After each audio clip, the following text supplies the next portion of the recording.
trade union movement decided that some of us must go and form a political party so that we start fighting from the political front.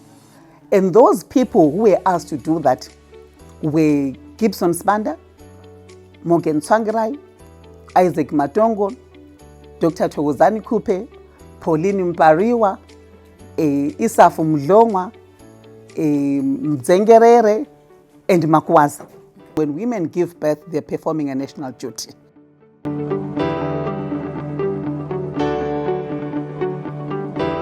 Hello Africa, and welcome to From the Horse's Mouth with Alice Tagwira. This is a She Glows Africa magazine production. As you all know, at She Glows Africa magazine, we celebrate women that are already making an impact across Africa. We're talking of politicians, entrepreneurs, business leaders, corporate leaders, etc., etc. And today we have a politician, a leader, a woman of virtue. And this is none other than Dr. Thokozani Khupe, the former Deputy Prime Minister, former Vice President of the MDCT, currently a Member of Parliament representing Triple C, also a chairperson of Higher and Tertiary Education, Innovation, Science and Technology. Doctor, welcome to the show. Thank you very much. So, Doctor, is there any other portfolio that you carry that you might want Africa to know about you? I do so many things. Okay. And as former Deputy Prime Minister during my tenure, I made sure that I fight for women's rights. Okay. And the issue that I was focusing mostly was the issue of maternal mortality, because I'd realized that many women were dying while giving birth. And then I was the goodwill ambassador on the campaign of accelerated reduction of maternal mortality in Africa, where we're saying no woman should die while giving birth. Because then in Zimbabwe, our maternal mortality was 620 per 100,000 live births, meaning that many women were dying while giving birth. But currently in Zimbabwe, our maternal mortality is around 363 per 100,000 live births, meaning that it has reduced a little bit, but still many women are dying while giving birth. So are you still advocating for that? I am still advocating for that, because we're saying when women give birth, they're performing a national duty. They are giving birth to presidents, to prime ministers, to members of parliament, to media personnel, to engineers, to doctors.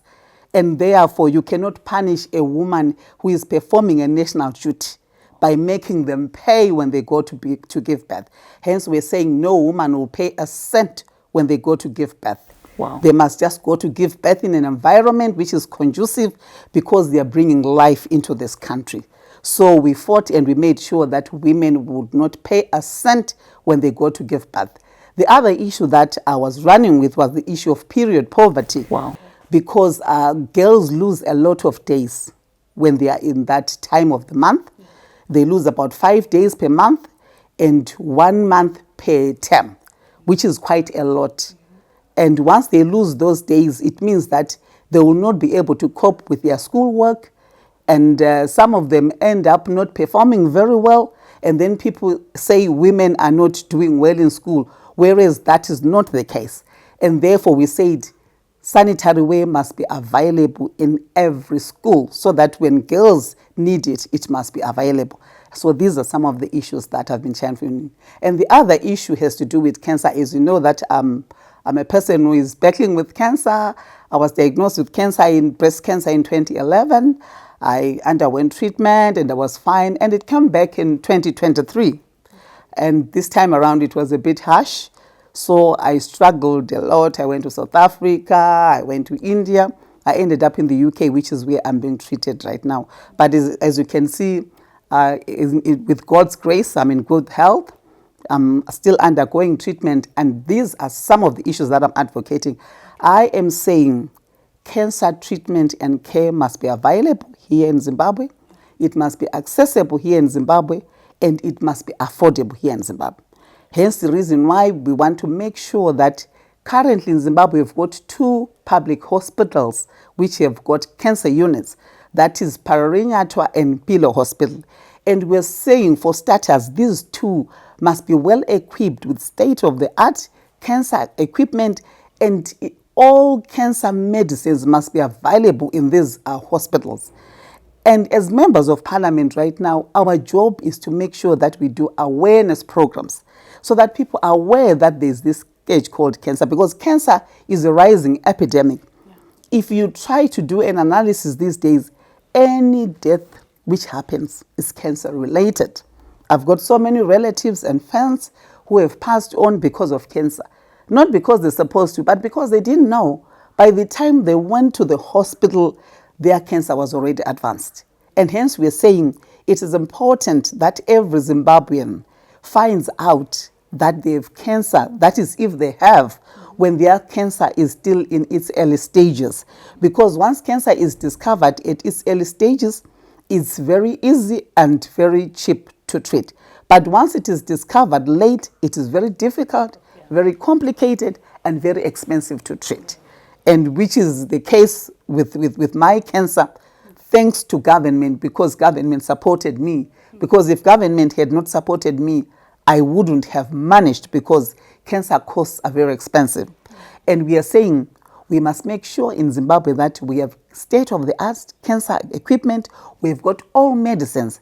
And we're saying we want our doctors, our researchers, our innovators to do research on new and modern cancer medicines in all cancers, so that when we do our awareness programs and when one walks into Mpilo or into Perignot, they must find machinery so that they've got an accurate diagnosis. Because once you have an accurate diagnosis, you are assured of having the right medication. I'm a living example, because initially my diagnosis was done here in Zimbabwe, and they said I had ovarian cancer, which had long gone. I went to South Africa. I did all the necessary tests, and they said I had ovarian cancer, which had long gone, and I started treatment. I've never been sick like that. I started vomiting, I had diarrhea, I was not eating. Some of you saw me the way I had lost weight. When I went for my inauguration first time around for my swearing-in ceremony, I was a moving grave. So then I went to India, because in South Africa, my doctor then said, I must come back to Zimbabwe so that I be under palliative care, meaning that they couldn't do anything. They tried everything. So I went to India, and in India, the same thing applied. I did all the other necessary tests. After that, they said it was ovarian cancer, and they started treatment. So I did 15 cycles of chemotherapy. I was doing chemotherapy every week, and I was draining 6 liters of water every week, because my stomach was filling with water. I was like a pregnant woman every week. They were draining water, 6 liters, 6.1, and the water kept on increasing. And then my doctor said I was not responding to treatment. And fortunately then, because it was my birthday when I was in India, and my son and my niece and my daughter had visited. So when I went to consult my doctor, I said, no, I would like to introduce you to my doctor. So I went with them into the consultation room, and I said, doctor, this is my son and this is my niece, they live in the UK. And the doctor said, you've got children in the UK? And I said, yes. And he said, no, you know what, here we have tried everything we can, but unfortunately you're not responding to treatment. So you'd rather go to the UK, because in UK they've got a variety of medicines and they do clinical trials. So when I went to the UK, I thought maybe I was going for clinical trials because my cancer was long gone and because they could not do anything. But then my sons ran around and they found a doctor and the hospital, and the doctor said, no, you're not a client for clinical trials. We'll try and help you. So I did all the necessary tests, and it discovered that it wasn't ovarian cancer. So I started treatment. I remember I drained water on the 22nd of December, and I started treatment on the 9th of January. After cycle number 4, the water I drained away, I started eating normally, and I started gaining weight. I remember when I was in India, I was weighing 68 kgs. Now I'm 95 kgs, meaning that I'm recovering very well. And I thank the Lord Almighty, because He has given me a second chance to live. Wow, wow. Wow, what a story. Anyways, let's delve right into the main meal. Doc, do you think you were the rightful person to take over from Morgan Tsvangirai in the MDCT? First and foremost, I would like to say that I started my activism in the trade union movement together with Dr. Morgan Richard Tsvangirai, Gibson Spanda, and others, where we are fighting for a better life for workers where we're saying workers must have a decent job and a decent salary, where we're saying there must be equal work for equal pay, where we're saying there must be free maternity leave. And we fought for all those things. So in the process of us fighting for those things, we then realized that government was not cooperating. And then the trade union movement decided that some of us must go and form a political party so that we start fighting from the political front.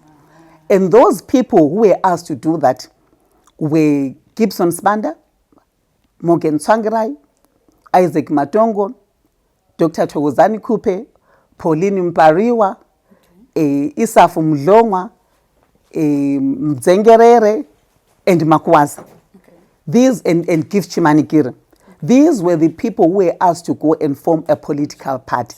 And we were the pioneers of forming a political party. We then invited women's groups, youth groups, students, and so that we form a formidable force. So this is how we started. So I am not somebody who just dropped, from a tree.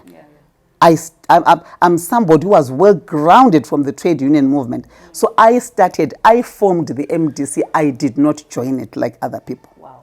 Doc, before we move on to the next question, I actually want to understand how regrouping is achievable. Is it achievable considering the fragmentation? It is very achievable. If you are committed to doing something, you can always achieve it. Because what is needed right now is commitment. Our commitment is that we want to make sure that every Zimbabwean has a better life. And if we are really, really committed to that cause, it is important. Like I said, we must bury the hatchet, we must swallow our pride, we must come together and say, yes, both of us made mistakes. Let us admit we made mistakes, but let us start on a clean slate and move forward. It is very possible it can be done. Yeah, that really makes sense in words. And what people must understand is that it shouldn't be just about ourselves, because it's not just about me being a leader. It is about the 15 million Zimbabweans. I am a politician because I want to fight for the 15 million people in Zimbabwe so that they have a better life, so that they have jobs, so that they have food onto their tables, so that they have good hospitals, good schools, clean water and sanitation, electricity, so that they have every basic needs. This is what we are fighting for. Indeed. You mentioned that you are a women's rights activist. At some point you fired Linda Masarira for wearing ZANU-PF regalia. But we also seen joining Pollard and was whining and dining with ZANU-PF. What happened and why did you do it? Like I said, every political party has a constitution. And our constitution as MDCT stipulates that if you associate with another political party, which is not your party, automatically you are no longer a member of that party. Okay. So this is exactly what happened. I did not fire anybody, but the constitution did. It's not me, it is the constitution. And then you're talking about Pollard. After elections, some of us said, elections have come and they have gone. Right now, collectively as Zimbabweans, we must come together to make sure that we all focus on the development trajectory. Hence the reason why we're part of Pollard. In Pollard, we're not negotiating for power. We're negotiating for a better life for every Zimbabwean. Because we said right now, what we want is for Zimbabweans to have jobs. And therefore, we must make sure that we hold government accountable for its actions. And you can only hold government accountable for its actions when you are in a certain grouping. So as Pollard, it was presidential candidates who contested in 2018. And we said, elections have come and gone, let's put them behind us. And as a collective, as Zimbabweans, let us all focus in one direction. That of making sure that we develop our country, that of making sure that the people of Zimbabwe have a better life. You can only do that if you sit together and keep check of each other to say, government, here you are doing well, but here, no, you're not doing well. We think that this is the direction that you need to do. So it was a fora where we're discussing about how to move the country forward. We're discussing about how to make the people of Zimbabweans' lives better. And that's basically what we're doing. We're not doing anything. And that's not joining ZANU-PF. We never joined ZANU-PF. I am not a ZANU-PF member. Right now, I'm a Citizens Coalition for Change member. But when I am in Parliament, I am advancing the interests of 15,000 people. 15 million people. I am not advancing my own interests. So whatever I do, I say, government, here you have done very well, but here, no, you're not doing very well. As it is right now, I am championing cancer issues. And I'm saying, as government, can you please make sure that you procure state-of-the-art equipment? And as we speak right now, government has allocated 30.8 million US dollars from the sugar tax, which the minister is deducting, so that it goes towards cancer issues. And they are now going to be procuring, equipment, and they are going to be procuring medicines so that anyone who has cancer in Zimbabwe has access to cancer treatment, so that they be well. So these are the issues we are championing. We are saying, let us make sure that we create an environment where investors will come and invest in this country. Because once they invest, they will create jobs. Our people will have a better life. That's all we're fighting for. Yeah, I get that. While it's that, there is something that's been bothering me. There is a lot of division amongst the people of Zimbabwe.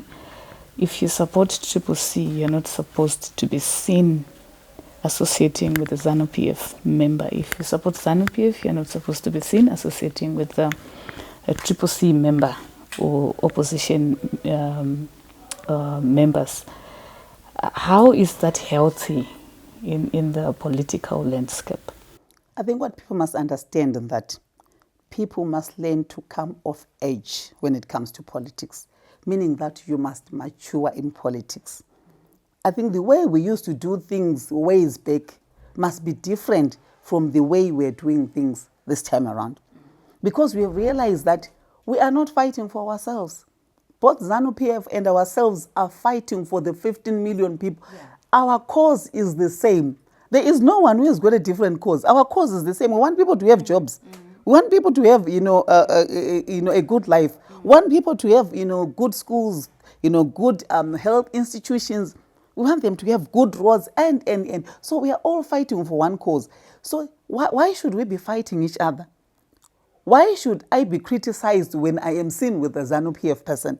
I know people criticized as you went to the farm and. You know what? When something is good, people must learn to say, this one is good.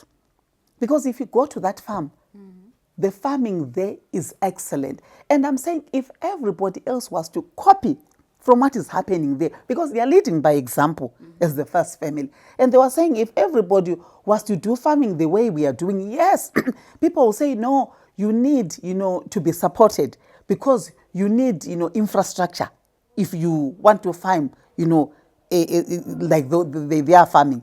And we are saying, yes, people need to be supported. We do understand very much. But there are some who already have these things. And you cannot be criticized for you being seen with somebody. We are saying we need to share ideas.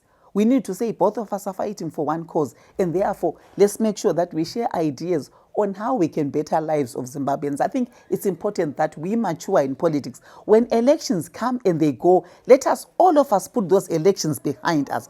And everybody else must focus towards the development trajectory. Thank you, Doc. Back to your women's rights activism. Is it true that you have hardly stood by the women politicians who have stood by you when things were tough, and instead you chose to side with patriarchy? I am one person who has always supported women. If you look at my time when I was leader of the opposition in parliament, I had more women chairing committees than any other political party. Look at 2020. Just go and check and see how there were more women from the party that I was leading who were chairing committees than any other person. I'm one person who has always wanted to make sure that, women grow. to the levels that we are in right now. As it is right now, I'm busy mentoring the younger ones, because we are saying there will come a time where some of us are old and we are gone, and we need those younger ones to take over from us. And even in Parliament right now, I'll be calling them, do this, do that. You presented well, but go and register, with so you must have a degree, and. So I try to mentor them. I am one person who has always supported women, but unfortunately, I'm one person who has never been supported by women. What happened in 2018? If you look at what happened after the elections in 2008, all the men ran away. I remained holding the fort. When Harvest House was turned into a refugee camp, when people were coming from rural areas with broken limbs, when people had those shattered, backs, when people died, I went and buried them single-handed. All men went underground. I remained at Harvest House holding the fort. I am the one who went to Sharm el-Sheikh during the African Union summit, where it was decided that an inclusive government must be formed in this country. I am the one who went there to tell our story, not a man. So I'm one person who has always supported men, and I've always made sure that women are elevated to those levels. But women disregarded all that. When in 2018, when our late president passed on, may his soul rest in peace, women disregarded that one. I was more experienced. One, I'm the one who fought when things were tough. What I did. It doesn't matter when you're a woman, whether you're more qualified or experienced. Women will disregard that and go for a man. And this is what they did. But I'm one person who is always supportive of women. I carry them with me. But they don't want to work with me when things are tough. They want to go the other direction. Even if they know they are wrong in doing that, they'll still go there. They go where the wind is blowing. Even if the wind is blowing the wrong direction, it is not the right thing to do. As women, we must learn to stand by each other, even when things are tough. Correct. Thank you, Doc. Let's look at this cause that is so close to your heart. As a cancer patient, during your time as Deputy Prime Minister, why didn't you push for a cancer center where cancer patients can get subsidized treatment? First of all, I would like to say that I was the first person in the leadership to come out in the open that I have cancer. It was a taboo for people to tell others that they have cancer, but I came out in the open. When people were speculating, I said, yes, I have breast cancer. But it doesn't mean that I will die. I am the very person who started advocating that there be cancer treatment. Okay. Cabinet started talking about buying cancer machines, buying cancer medicines, because I had pushed that. Okay. So I've always been pushing that, and I am still doing it as I speak right now. Okay. You will see things happening right now. This is why we are saying at the moment we've got 2 hospitals which have got cancer units, public hospitals. Yes, there are so many private, but public is Mpilo and Pararenyato. And we're saying these 2 must be fully equipped so that a person would rather travel from Binga or from Beitbridge to Mpilo for treatment than for them to travel from Beitbridge or Mpilo to South Africa, to India or to the UK. So we are saying cancer treatment must be available here in Zimbabwe so that some of us don't go to the UK for treatment. All of us must be treated here.